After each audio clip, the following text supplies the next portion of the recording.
Christ said, narrow is the way, and few are they who find it. See, there is a right path, and then there are thousands of wrong paths. Now, the right path for you, there's a right path for you. A right path that your Creator has in mind for you. Now, when you're on that path, you sense it, but you may not sense it early in your life. You go from one thing to another, and all of a sudden you have this job or that job, and you're in this place or that place. But somehow you're being led, although you are sidetracked by wrong ideas, wrong associates, things you pick up on the outside. You get sidetracked by what everybody else is doing, and they lead you into error and into trouble and very close to the fatal mistake. But for those who have salvation in their future, somehow you're protected. Yeah, you get in trouble too and make mistakes, but somehow you don't make the fatal mistake. But then when you get onto the path, when you're more sincere, more committed to doing what's right and wanting to know the truth, then you begin to sense that you're being led. Now, the path sometimes goes from, see, how can I say this? Sometimes it's like a zigzag path. I'll give you a simple example that'll make it clear. You're rushing somewhere. You shouldn't be rushing, but you need to get somewhere quickly for an appointment, let's say. And all of a sudden, there's a huge traffic backup, so you have to go a different route. And you go the different route, and then you get there late. And it seems to you that it was a wrong path. But you know what? If you had gone the direct route, there was an accident that was going to happen there. And you went the other way, and so it didn't happen. Do you see what I mean? Something like that. So you take one job, and all of a sudden it seems like you're in the wrong place, but actually you're in the right place. There's a lesson for you to learn there, someone to meet, some skill to develop, something. Or the timing is not quite right. The right thing is waiting for you, but the timing is not quite right. So you're being held over here a little bit longer until the fullness of time. Do you understand? So this is very delicate, but you don't know. You sense that, there's a mighty hand guiding you and protecting you. But you really don't know which way you're going to go. So I get up in the morning, I don't know what I'm going to do. I don't know where I'm going to go. I don't know what I'm going to say. When I turn the microphone on here, I have no idea what I'm going to say.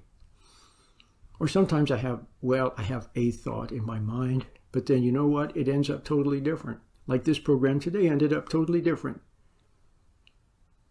And I don't know where it's going to go. But the point that I'm getting at is that you have to find the right path.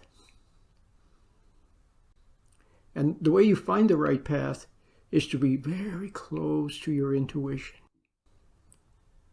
So you can delicately move one way or the other, and so that you're not misled. Now, how are you misled? Well, you're misled by wrong ideas. There are a lot of wrong ideas out there, You see people being misled by wrong ideas. And the other way to be misled is emotions. Emotions will mislead you. And impatience will mess up your timing. And of course, fear is an emotion. It'll mess up your timing. And so emotions can mislead you. Wrong ideas can mislead you. So what can you do? You need a way to kind of screen all of that. And the way to do it is to meditate with the special meditation. The meditation that puts you back in touch with the inner light. So that you're in your center. And you're standing back and you're observing. See, it's so simple. for example, when you close your eyes and you see the inside of your eyelids, and what do you see? Well, you're basically looking at the inside of your eyelids, and your forehead is also somehow involved. So there you are looking. And what do you see? You see little pixels of light, patterns of light, a glow of light. When you watch that light, notice that you're no longer involved in your thoughts. See, your thoughts mislead you. When you become submerged in thought, you can drive right by your freeway exit. Somebody can say something to you and you don't even hear what they're saying. You make mistakes, you can stumble on something. You're so lost in thought, and you can't remember whether you locked the car door or not. See? People spend a lot of time lost in thought. But every time you're lost in thought, it's basically a little bit of a hypnotic trance. That's basically it. See, the hypnotist, all the hypnotist does is take advantage of the fact that you're already hypnotized, and so you're easy, and then impresses you with his or her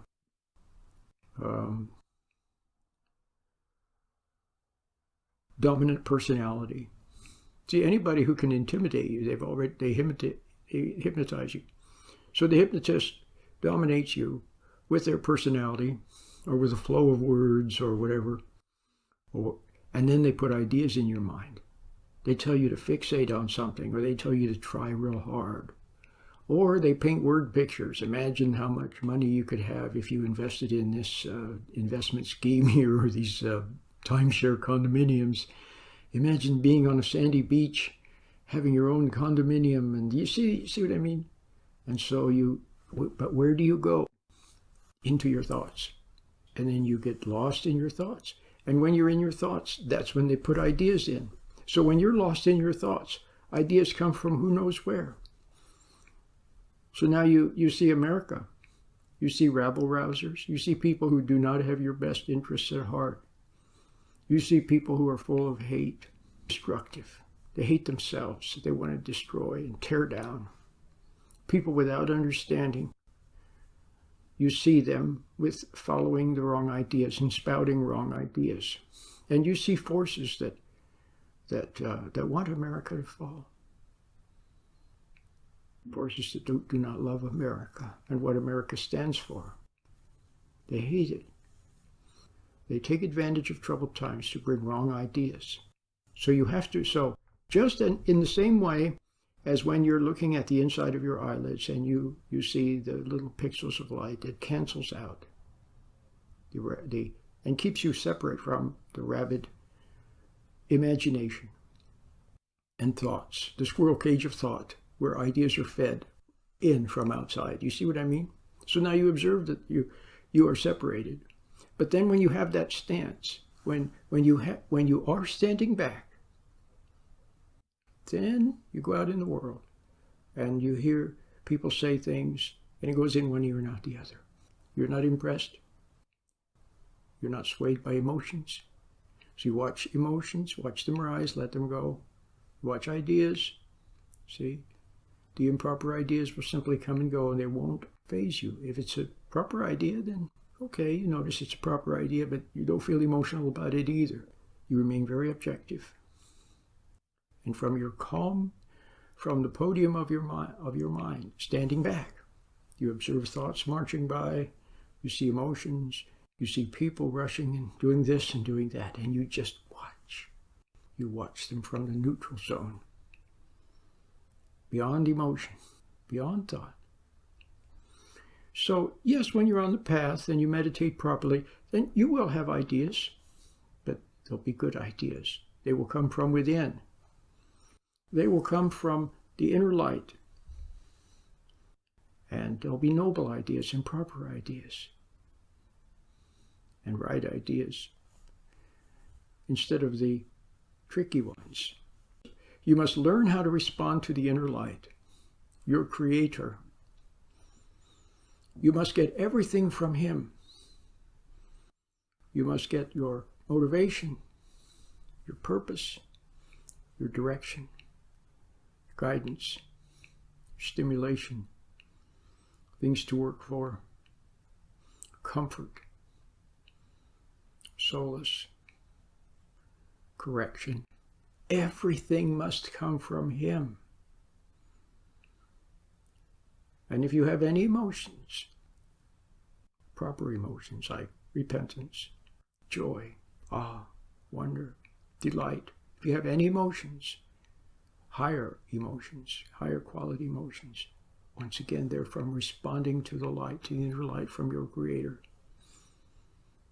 Do you understand? Very good.